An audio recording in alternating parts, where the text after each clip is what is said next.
Give it up for Mollie Sperduto.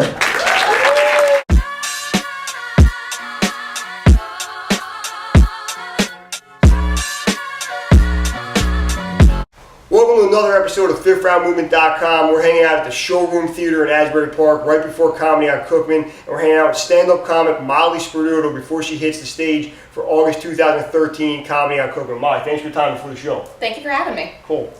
What's your comedy bio, and how do you go from not being a performer to being here on the stage tonight?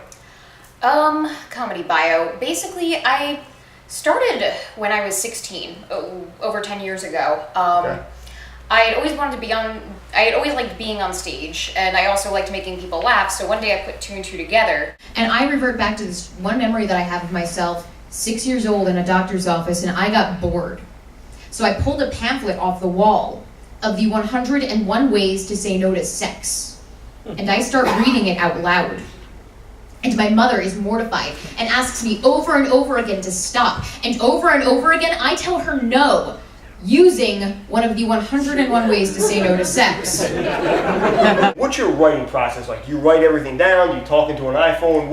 How do you write your material? Memory. Awesome. I don't really... Like Jay-Z, just one take everything? I used to write everything down, and now I've gotten so lazy about getting to write things down that I'm just like, I'll keep remembering it, and I tape everything that I do, so nice. If I don't have it written down somewhere, if I don't remember it, I now have some kind of video footage of it.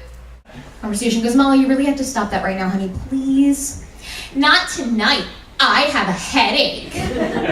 What's your performance style? When we come out to see a Mollie Sperduto show, what should we expect? I like to come up...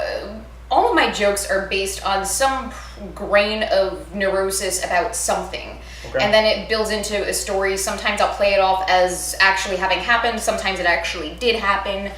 And so it tends to be a little bit out there, but still relatable.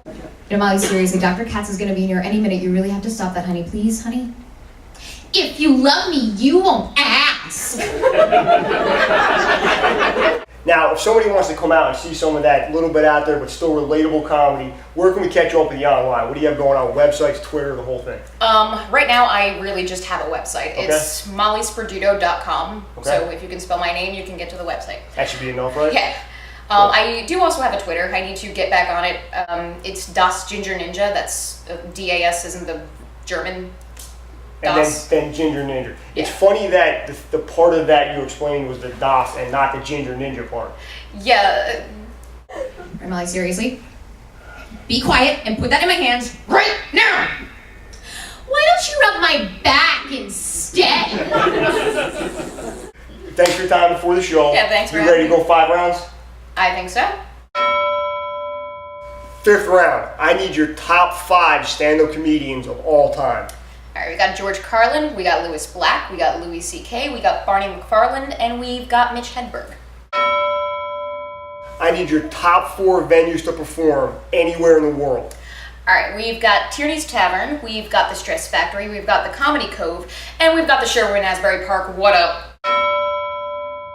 You're getting ready to hit the stage. What's in your headphones before you go and hit that stage?